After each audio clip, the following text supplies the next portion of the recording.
감사합니다. 오늘은 본문을 통해서 더 가까이 더 기쁘게라는 제목으로 주님의 은혜를 함께 나누고자 합니다.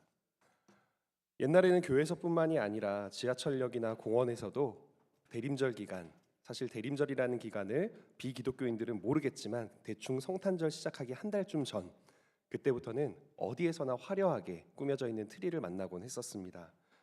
제가 어렸을 때까지만 해도요, 분명 제가 청년의 시절까지만 해도 십자가가 달려있는 크리스마스 트리를 쉽게 지하철역에서 발견할 수 있었고, 또 아기 예수님의 인형이 있거나 메리 크리스마스 축 성탄이라고 적혀있는 모습을 쉽게 볼 수 있었는데요, 어느 순간 그 십자가 트리에서 예수님 모형이 사라지기 시작하고 십자가가 사라지기 시작하고 이제는 메리 크리스마스라는 말도 찾아보기가 힘들어지는 게 사실입니다. 어느 순간 성탄절의 주인이신 우리 주님을 기념하는 그 모든 장식품과 조명과 화려한 트리에서 주님이 사라지기 시작하는 모습을 아마 저뿐 아니라 여러분께서도 많이 경험해 오셨을 겁니다. 그럼에도 불구하고 우리가 크리스마스를 해피 할러데이라고 부르지 않고 크리스마스, 우리 주님 그리스도께서 오신 날이라고 부르고 있는 우리가 있기에 이 성탄절의 의미를 퇴색시키지 않을 수 있음을 저는 굳게 믿습니다. 부처님 오신 날에는 길가에 연등이 빛나고 있는데, 우리 방화동 영신교회 앞에도 부처님 오신 날이 되면 연등들이 알록달록하게 빛나는데, 거기에서 이제 성탄절 장식은 사실 찾아보기가 힘들죠. 그럼에도 불구하고요, 1년 중 가장 백화점 매출이 높은 날이 바로 오늘입니다. 그리고 이 시간입니다. 여러분이 이 시간에 이 자리에 나와 계신 것 하나님께서 보시고 정말 뛸 듯이 기뻐하실 겁니다. 이 시간에 보통 사람들이 어디 있을까요? 네, 그렇습니다.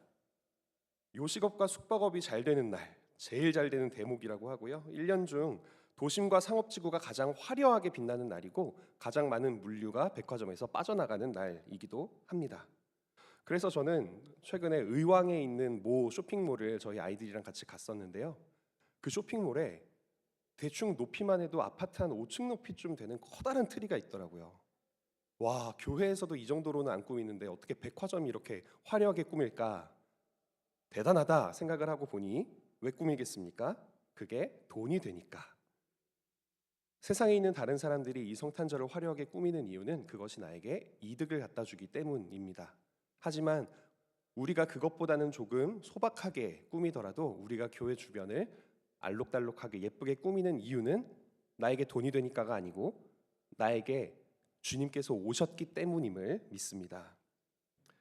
벌써 우리가 예수님의 이 초림을 맞이한 지도 2025년이 되었는데요, 전 세계적으로 여전히 가장 큰 축제일이지만 점점 그 빛이 바래지고 있는, 오히려 돈을 벌기 위해서 더 축하하고 있지 주님의 오심을 기억하는 그 의미는 점점 사라지고 있는 이 크리스마스에 대해서 오늘은 좀 더 깊게, 그리고 그 크리스마스를 맞이하는 우리의 마음에 대해서도 좀 더 깊게 묵상해 볼 수 있기를 원합니다. 아까 이렇게 말씀을 드렸죠. 교회가 아닌 다른 곳에서 이 크리스마스를 아주 화려하게 꾸미고 장식하는 이유는 돈이 되기 때문이라고요. 사실 모든 사람들과 온 세상에 다시 없을 큰 도움을, 돈으로 살 수도 없는 영원한 생명을 주시기 위해 예수님께서 이 땅에 오신 것, 그것이 진정한 의미이고 큰 선물인데, 그것을 모르기 때문에 우리는 돈이 되니까 꾸민다라는 상업적 논리에 의해서 저 높은 트리가, 저 멋진 조명이 그렇게 백화점과 공원을 꾸미고 있는 것입니다. 그래서 가장 기뻐해야 하는 사람들이 누구일까요? 돈을 많이 버는 백화점 사장들, 숙박업소 사장들? 아니고요, 바로 이 자리에 나와서, 진짜 성탄절에 있어야 할 자리에 나와서 예배를 드리고 있는, 정말 성탄 이브 때 해야 할 행동을 하고 있는 우리가 그와 같은 기쁨을 누려야만 합니다. 그런데 그냥 기뻐하세요, 기뻐하세요라고 했을 때 우리 마음이 정말로 뛸 듯이 기쁜가 생각해보면 솔직히 저도 하나님 앞에 너무 죄송할 때가 있습니다.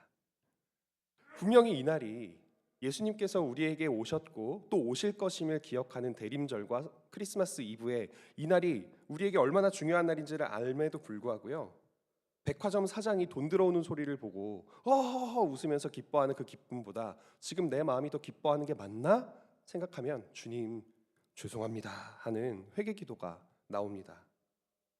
왜 그럴까요?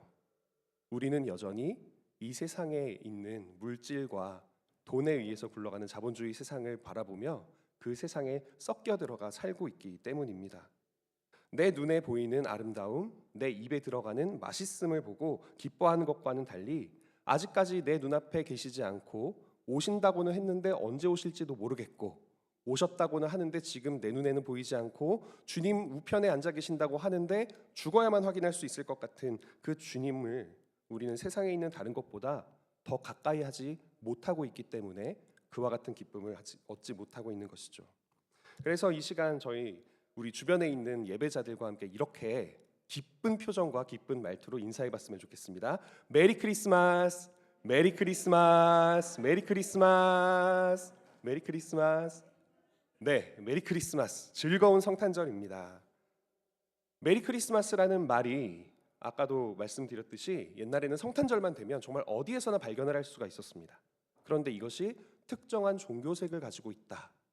그 종교를 불편해하는 사람들에게 불만을 불러일으킨다라는 이유로 해피 헐러데이라는 말로 대체가 되기 시작하면서 크리스마스 트리는 꿈이 돼 그곳에 크리스마스라는 말은 빠지는 일들이 늘어나고 있습니다. 원래 당당히 누구나 당연히 외쳐야만 하는 말임에도 불구하고 그 말을 외치지 못하는 데에는 다 이유가 있는 것이죠. 사탄과의 영적 전쟁이 이루어지고 있는, 그리고 그 영적 전쟁에서 가장 치열한 다툼이 일어나고 있는 날이 바로 오늘인 것입니다. 그래서 저와 여러분처럼 이 성탄절 이브에 이 자리에 나와 예배를 드리고 찬송가를 부르고 있는 사람이 있는가 하면 육체적인 쾌락을 쫓아 어딘가로 도피하듯 여행을 떠나는 이들도 있는 것이죠. 너무나도 양극단의 다른 모습이 이날 존재하는 것입니다. 오늘의 본문인 누가복음 1장 39에서 45절의 이 전 부분에서 천사 가브리엘이 나타나서요, 마리아에게 수태고지를 해줍니다. 마리아여, 너를 통해서 아이가 태어날 것인데 그 이름을 예수라 하라. 이 예수라는 말은요, 여호수아 아시죠? 여호수아와 같은 철자를 가지고 있고 같은 의미를 가지고 있는데 그리스식 발음입니다. 하나님은 나의 구원이시다, 하나님은 구원이시다라는 뜻을 가지고 있죠. 하나님은 구원이시다라는 이름의 아이가 태어날 것이다라는 말을 처음 들었을 때 마리아는 기뻤을까요? 아닙니다. 당황했을 겁니다. 나는 아직 성적인 어떤 관계를 가진 적도 없고 아직 결혼이 예정되어 있지 결혼을 하지도 않았는데 내가 어떻게 아이를 낳는단 말입니까? 그런데 그때 갑자기 천사 가브리엘이 사가랴와 엘리사벳의 이야기를 합니다. 이 사가랴와 엘리사벳은 나이가 많아서 아이를 낳을 수 없는 몸이었음에도 불구하고 가브리엘이 나타나 너는 아이를 낳을 것이다 라고 이야기를 하고, 너무 부끄러워서 이 나이 들어서 임신을 한 게 또 많이 부끄러웠나 봅니다. 부끄러워서 무려 5개월 동안이나 임신 사실을 숨기고 살았던 이들입니다.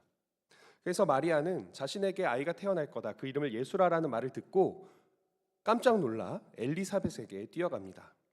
그리고는 임신 6개월째에 배가 많이 불러있는 나이 든 엘리사벳을 만납니다. 오늘의 본문 41절에서요 이렇게 표현을 하고 있습니다. 아이가 뱃속에서 뛰어놀았다고. 엘리사벳은 성령으로 충만해졌다고. 그 이유가 무엇이겠습니까? 엘리사벳의 뱃속에 있는 아이, 장차 태어나서는 세례자 요한이 될, 광야에 외치는 소리이자 주님 오실 길을 곧게 할 그가 예수님과 가까워졌음을 영적으로 느낀 것입니다. 세례자 요한은요, 이처럼 아직까지 태어나기 전임에도 불구하고 영적으로 성숙해 있었던 사람이었습니다.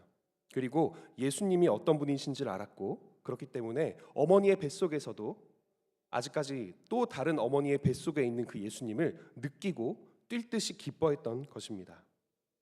이 어린 아이조차도 기뻐하는 것을 느끼며 이 임신 중인 아이와 엄마는 한 몸이지 않습니까? 그러니 엘리사벳도 함께 기뻐하게 되었던 것이죠. 44절엔 또 이렇게 이야기합니다. 보라, 내 문안하는 소리가 내 귀에 들릴 때에 아이가 내 복중에서 기쁨으로 뛰놀았도다. 우리가 임신 출산을 이제 하고 있는 사람들을 보면, 저도 이제 저희 아내를 통해서 많이 경험을 했는데요, 뱃속에 아이가 뛰어노는 모습만 봐도 부모는 기뻐합니다.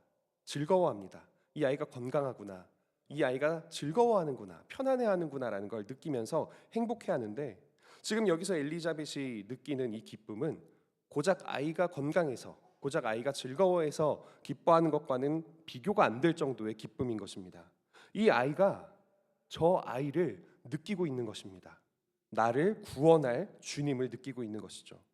요한이 예수님을 느끼고 기뻐한 것은 그만큼 요한에게 예수님이 얼마나 중요한 존재인지를 뱃속부터 알고 있었던 것이죠. 요한은 예수님을 알고 또 기다렸고 기뻐했기에 가까이에 있을 때 복중에서도 뛰어놀았습니다. 아주 순수하게 주님을 기뻐하는 모습을 보여주었습니다. 더 놀라운 사실은 그 요한과 가장 가까운 아직 한 몸인 엘리사벳도 함께 기뻐했다는 것이죠. 여러분, 우리 주변에 이 자리에 나와 예배를 드리고 또 주일에마다 빠지지 않고 예배를 드리는 이들만 있는 게 아닙니다. 성탄절에 그 의미를 되새기기보다는 백화점에 가든지 놀이공원에 가든지 다른 사람들과 함께 이 축제의 분위기를 즐기고자 하는 이들이 분명히 있을 것입니다. 그런 사람들에게요, 우리는 뱃속의 요한처럼 기뻐하는 모습을 통해 그들에게 진정한 즐거움이 무엇인지를 보여줄 수 있습니다. 엘리사벳은 이렇게 이 기적 같은 기쁨을 표현합니다. 오늘의 본문 42절에서 43절까지의 말씀, 오늘의 본문 42에서 43절까지의 말씀을 제가 봉독하겠습니다. 큰 소리로 불러 이르되 여자 중에 내가 복이 있으며 내 태중의 아이도 복이 있도다. 내 주의 어머니가 내게 나아오니 이 어찌 된 일인가. 내가 복이 있고 너의 아이도 복이 있다. 내 주의 어머니가 나아오는구나. 엘리사벳 역시 이미 천사에게 들을 만큼 들었기 때문에 이 마리아의 뱃속에 있는 존재가 어떤 존재인지를 알고 있었던 것이죠. 그래서 내 주의 어머니라고 마리아를 표현을 합니다. 우리가 다들 잘 알고 있듯이 로마 카톨릭에서 이 마리아가 상당히 신성화되었죠. 그래서 어떤 성당을 가면 그 성당 앞에 마리아 상이 있고 그 앞에 촛불을 켜서 사람들이 올려놓고 기도를 하는 모습들을 볼 수가 있는데요. 참 안타깝게도 그렇게 인간일 뿐인 마리아를 엄청나게 신성한 존재로 생각하는 것은 잘못된 일이나 그에 대한 부작용으로 인해 우리가 혹시 마리아를 너무 가볍게 여기는 건 아닌가에 대해서도 생각해 볼 필요가 있는 것 같습니다. 제가 보기에 이 마리아의 믿음과 이 마리아의 헌신은요, 성경에 나와 있는 그 어떤 인물들보다 훨씬 더 뛰어나다고 생각을 하거든요. 첫 번째로 마리아는요, 자신의 뱃속에 있는 이 아이가 자신의 목숨을 위험하게 할 수도 있다는 걸 알면서도 그 아이를 지켜냈습니다. 고대 중동에서 결혼하지 않은 여성이 임신을 했다는 것은 성적인 비위를 저질렀다는 것이고 그 사람은 돌에 맞아 죽어야만 했거든요. 그리고 남편인 요셉을 만약에 자신이 잘 설득하지 못한다면, 요셉이 하나님의 말씀에 순종하지 않는다면 언제든지 나는 죽을 수도 있다라는 것을 마리아도 알고 있었을 것이거든요. 그런데 마리아는 그 뱃속에 있는 예수님을 지켜냅니다.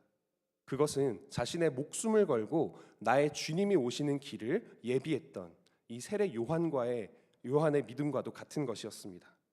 그리고 두 번째로는요, 마리아는 자신의 배에서 태어난 예수님을 단순히 자신의 아기로만 여긴 것이 아니라 자신의 주로 여겼습니다.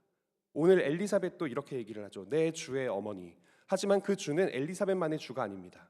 오늘 함께 예배를 드리고 있는 우리의 주이자, 사실은 주님인 걸 모르고 세상의 여러 향락에 빠져서 다른 곳에서 이 시간을 보내고 있는 그들의 주이시기도 합니다. 오늘의 본문에 나와 있는 엘리사벳과 뱃속에 있는 세례 요한 그리고 마리아는요, 예수님의 이 땅에 오심, 이 성탄의 기쁨을 아주 순수하게 기쁘게 누리고 있는 사람들의 전형입니다. 가족과 함께하고 연인과 함께하고 교회에서 행사하고 교제를 나누고 아이들은 선물을 받기에 행복할지 몰라도 사실 이 성탄절은 주님과 내가 가까워진 것을 기뻐해야 하는 날입니다. 세례 요한도 뱃속에서 뛸 듯이 기뻐했고 엘리사벳도 내 주의 어머니가 나에게로 오는구나, 그래서 그 안에 있는 주님께서 나에게로 오는구나 라고 주님과 가까워진 것을 기뻐했던 것과 마찬가지입니다. 저는 저희 아이들에게 산타클로스에 대해서 자주 설명을 해줍니다. 아이들한테 좀 너무 이제 환상을 깨는 것처럼 보일까봐 우려하시는 분들도 계시지만 저는 그렇게 가르쳐야 된다고 생각을 하거든요. 그래서 이 세 명의 아이들에게 산타가 있어요? 라는 질문을 처음 받았을 때부터 산타는 있었지라고 대답을 해줍니다. 이 산타클로스가 3세기 후반에 태어나서 하나님을 정말 열심히 잘 섬기고 예수님 뜻대로 살다가 가난한 사람들에게 먹을 것을 갖다 주고 돈이 없어서 결혼을 못하는 사람들에게 몰래 돈을 갖다 주고 이렇게 선한 일들을 많이 하다가 지금은 천국에 가 계신 우리가 본받아야 할 믿음의 선배다라고 설명을 해주죠. 그리고 그렇기 때문에 너희들이 이 산타클로스를 떠올릴 때 나에게 선물을 주는 사람이 산타클로스야 라고 떠올리지 말고 나도 상투스 니콜라스처럼 누군가에게 선물을 줄 수 있는 사람으로 이 성탄절을 보내야겠다라고 떠올리라고 가르칩니다. 근데 이게 정말 잘 먹혀든 게요. 바로 어제 저희 첫째 딸 나엘이가 산타클로스 얘기를 살짝 꺼냈더니 그 얘기를 하더라고요. 아빠가 가르쳐 줬잖아요. 옛날에 성 니콜라스라는 사람이 살았는데 다른 사람들을 위해서 자신이 가진 돈을 막 주고 도움을 주던 그런 사람이 있어서 그 사람처럼 따라 살기 위해서 사람들이 성탄절만 되면 이웃을 돕던 것이 오늘날까지 이어져서 이렇게 산타클로스가 있는 거죠. 네. 그래서 저는 이 아이들이 나중에 성탄절을 선물 받는 날, 내가 선물 받는 날이 아니라 사랑을 베푸는 날로 기억하기를 소망합니다. 왜냐하면 이 성탄절은 주님께서 우리에게 선물을 주신 날이기 때문입니다. 크리스마스의 뜻 자체가 그리스도와 이 마스, 파송 또는 예배를 뜻하는 말인데요. 그리스도께서 이 땅에 오신 것을 기념하는 날이라는 뜻을 가지고 있는 것처럼 오늘의 본문에서의 주님도 자신과 가까이에 온 이 세례자 요한과 엘리사벳과 마리아뿐만이 아니라 이 세상에 가까이 오신 것입니다. 주님은 이 세상에 존재하는 분이 아니십니다. 이 세상의 모든 것들을 만들어내신 분이지 이 세상에 있는 것들을 토대로 살아계신 분이 아니죠. 우리는 우리의 몸이 있어야만 우리가 살아있다는 걸 알 수 있고요. 이 세상에 있는 모든 물질들은 이 세상에 있는 에너지와 물질을 통해서만 존재한다는 걸 확인할 수 있으나 하나님은 스스로 계신 분이시며 그런 것들에 기대지 않으시는 분이시며 그 모든 것들을 있게끔 하신 분이십니다. 그러니 피조물인 우리와는 완전히 차원이 다른 존재이신데 그 하나님께서 삼위일체 하나님의 한 인격이신 주님께서 우리의 예수님께서 이 땅에 피조물의 모습으로 오셨다는 것은 정말 우리가 상상도 하지 못할 만큼 하나님께서 우리에게 엄청나게 가까워졌다는 사실입니다. 하나님을 떠나서 죽음을 향해 가던 이 세상이 그 가까워지심으로 영원한 생명을 얻었습니다. 하나님을 떠나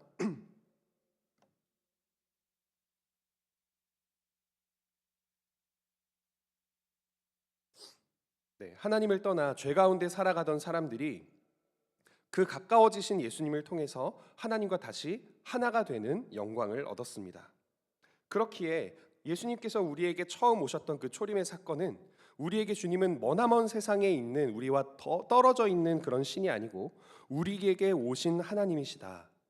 우리와 하나님의 거리는 영원히 닿을 수 없는 영원의 거리였는데 이제는 영이 되었다라는 것을 의미하는 것입니다.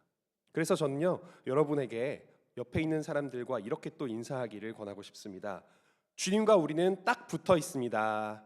주님과 우리는 딱 붙어 있습니다. 주님과 우리는 딱 붙어 있습니다.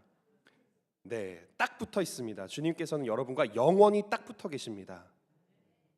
우리는 영원이라는 거리, 도저히 닿을 수도 없고 도저히 가까워질 수도 없는 그 영원이라는 거리를 뚫고 우리에게 오신 예수님을 소유하고 있는 이들입니다.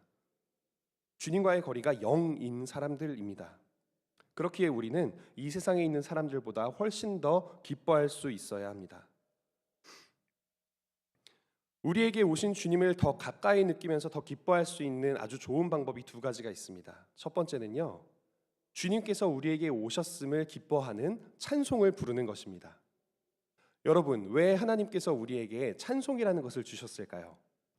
그냥 가사만 이야기를 해도 믿음의 고백이 충분히 될 텐데 왜 노래로 그 믿음의 고백을 하게 만드셨을까요?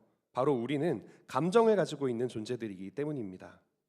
우리가 머리로는 주님께서 우리에게 오신 것이 정말 큰 선물이고 이 세상 그 어떤 것도 대체할 수 없는 어마어마한 영광이라는 걸 알고 있지만 그것이 내 마음에 와닿기까지는 시간이 걸립니다. 그 시간을 단축시켜주는 것이 바로 찬송이죠. 그래서 이 대림절과 또 성탄절이 되면요, 저는 저희 집에도 크리스마스 캐롤을 틀어놓고 주변에 있는 사람들에게도 되도록이면 이때만큼은 크리스마스 캐롤을 틀어놓으라고 권합니다. 그래서 우리의 감정이 기뻐하고 우리의 감정이 밝아지면서 그 자체로 하나님께 영광을 올릴 수 있기 때문이죠. 두 번째로는요, 바로 오늘 여러분이 이 자리에 계신 것처럼 성탄절에 지켜야 할 자리를 지키는 것입니다. 그리고 이것이 곧 우리가 신앙의 다음 세대에게 강조하고 가르쳐야 할 일들이죠. 크리스마스 이브를 떠올리면요, 20대 청년들은 연인이 있는지 없는지를 떠올립니다. 내가 솔로인가 아닌가. 그래서 크리스마스가 되기 100일 전 칼렌더라는 게 있더라고요. 크리스마스가 되기 100일 전에 알람이 울린대요. 오늘 누군가와 만나면 만난 지 100일이 됐을 때 크리스마스가 된다. 그때까지 그러면은 어떻게 해서든 누군가와 사귀고 있어야 크리스마스 이브를 그 사람과 함께 손잡고 쇼핑하러 다닐 수 있다라는 건데요. 그런 사람들에게 한 번이라도 좋으니 우리 크리스마스 이브에 예배 드리러 가자. 성탄절에도 재밌게 놀기 전에 아침에 예배를 드리자라고 권할 수 있는 우리 모든 영신교회 교인들이 되기를 원합니다. 근데 이와 같은 일들은요, 사실 교회 학교에 있는 우리 미성년 성도들에게도 똑같이 일어나고 있습니다. 중고등학생들도요, 교회에서조차도 서로 이렇게 떠들고 있는 모습을 보면, 야, 이제 크리스마스 한 달밖에 안 남았는데 너 남자친구 있어? 여자친구 있어? 이렇게 물어보거든요. 없는데? 그러면 어떡해, 그날 되게 쓸쓸하겠다. 쓸쓸하긴요. 뭐가 쓸쓸합니까? 주님이 옆에 계신데, 주님이 딱 붙어 있는데. 연인은 붙어 있어봤자 내 안에 못 들어오잖아요. 주님은 우리 안에 계신데 말입니다. 그래서 이와 같은 신앙교육은 정말 어린 아이일 때부터 해야 된다라는 것을 뼈저리게 느낍니다. 이 세상은 너무나도 거대한 물결과 같아서 우리가 한 사람이 그것을 거스를 수도 없고 변화시킬 수도 없습니다. 다만 아주 천천히 어린 아이 때부터 뿌리부터 교육을 시켜야 그 아이가 단단히 믿음의 뿌리를 받고 이 물살에 휩쓸리지 않을 수 있는 것이죠. 크리스마스가 어떤 날이며 산타클로스가 누구이며 그가 가지고 있었던 믿음과 헌신이 무엇이었으며 예수님께서 이 땅에 오셨다는 것이 무엇이며 그래서 성탄절에 왜 예배를 드려야 되는지를 설명하며 살아가야만 이 아이들이 성탄절을 딱 떠올렸을 때, 야, 너 남자친구 있어? 여자친구 있어? 할 때 그건 없지만 주님이 있어 라고 대답을 할 수 있게 되는 것이죠. 그리고 우리의 모습을 다시 한번 바라볼 수 있기를 원합니다. 우리가 이 자리에 나와서 예배를 드리고 있는 것이 어쩌면 우리의 의지만으로 된 일이 아닐 수도 있습니다. 어떤 분들은요, 찬양대라서 이 자리를 지키어야 하기 때문에 주님 앞에 나온 분들도 계실 수 있고요. 또 어떤 분들은 성탄절 이브가 하필이면 수요일이라 저렇게 설교를 따분하게 하는 김민호 목사님이 설교하긴 하지만 그래도 수요 예배니까 가자라고 해서 이 자리에 약간은 억지로 오신 분들도 계실 수 있는데요. 그 모든 것들이 결국은 주님의 인도하심이라고 저는 믿습니다. 주님께서 뜻하시고 인도하셨기에 여러분은 저와 함께 이 자리에 있는 것입니다. 졸더라도 여기서 졸 수 있음이 은혜임을 믿습니다. 그렇기에 우리 자신도요, 사실은 그 거대한 시대의 물결 속에 휩쓸릴 수 있는 존재라는 것을 겸허히 인정하고, 주님, 제가 크리스마스 전날 그리고 크리스마스 당일에 성탄을, 거룩하신 주님의 탄생을 기대하는 마음으로 하루를 보내겠습니다라고 다시 한번 다짐해 보시기 원합니다.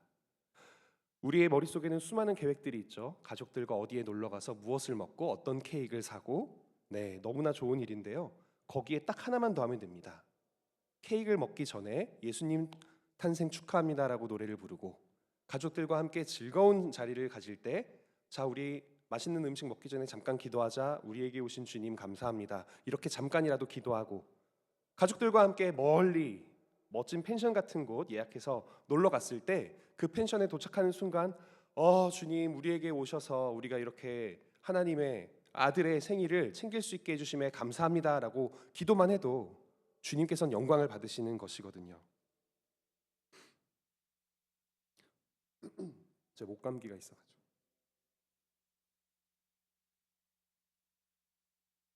네, 제가 찬양할 때 다 눈치채셨죠? 목이 잠겨 있는 것을. 지금 불안해하시는 분이 좀 계실 수 있어요.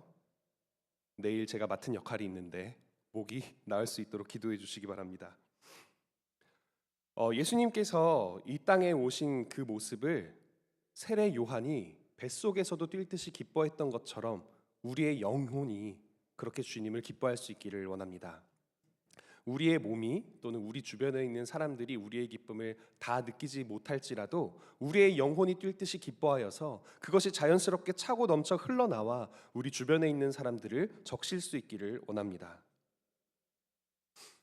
하나님께서 사람들이 죄를 지었을 때, 처음에 죄와 사망과 죽음이 이 땅에 들어오게 되었을 때 여자의 후손으로 오실 예수님을 약속하셨습니다. 그리고 예수님의 초림을 약속하셨을 때 이미 시간과 공간을 초월하시는 하나님의 눈에는 예수님은 이미 와 계셨던 것입니다. 우리의 눈에는 이 역사가 다 지나가고 시간이 다 지나가야만 주님이 다시 올 것처럼 보이겠지만 이미 2025년 전에 역사 속에서 드러났을 뿐 드러나기 전에도 하나님 보시기엔 이미 와 계셨던 것이죠. 마찬가지로 예수님께서 이 땅을 떠나시며 다시 오시겠다고 약속하셨을 때 하나님 보시기에 예수님은 이 땅에 이미 다시 오신 것이나 다름없습니다.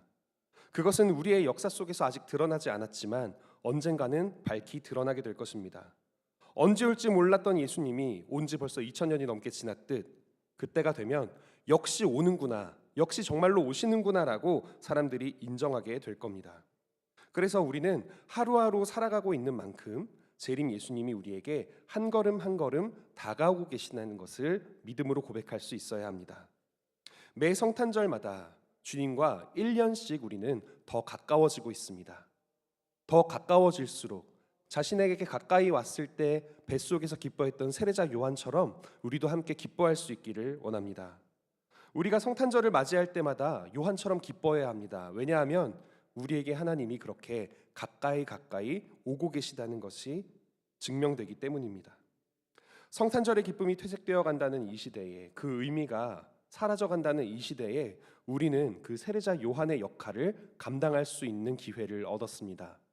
광야에서 외치는 소리로서 주님이 오실 길을 곧게 하는 그 세례 요한이 있었기에 예수님께서 탄생하신 뒤에 여러 제자들과 함께 동역할 수 있었듯이 우리 역시도 예수님께서 언젠가 다시 오실 것임을 사람들에게 광야에 외치는 소리처럼 외치고 주님의 길을 곧게 함으로써 그 세례자 요한이 했던 역할, 주님의 길을 예비하는 역할을 함께 감당할 수 있습니다. 그 역할은 마치 진짜 광야에서 외치는 소리같이 외로울 수 있습니다. 세상에 있는 사람들이 너 크리스마스 이브인데 왜 교회 가? 같이 놀아야지. 친구들이 야 연말인데 크리스마스 이브에 우리 송년회 가질까? 같이 맛있는 거 먹으러 갈까라고 할 때 우리 같이 예배드리러 가자. 우리 같이 다시 오실 주님을 기념하러 가자라고 이야기를 하는 것은 말 그대로 광야에서 혼자 외치는 것과 같은 외로움을 줄 수도 있기 때문입니다. 그럼에도 불구하고 그렇게 외치는 사람이야말로 주님과 가장 가까이에 있는 사람임을 믿으시기 바랍니다. 그렇게 외치는 사람이야말로 영적으로 가장 성숙해 있고 가장 깨어 있는 사람임을 믿으시기 바랍니다. 이 성탄절을 맞아 주님과 더 가까워지고 주님을 더 기뻐할 수 있는 우리 영신교회의 모든 성도들, 그리고 우리를 통해 우리 주변에 있는 모든 사람들이 그 기쁨을 함께 누릴 수 있기를 소망합니다. 함께 기도하겠습니다. 사랑과 은혜와 능력이 풍성하신 하나님,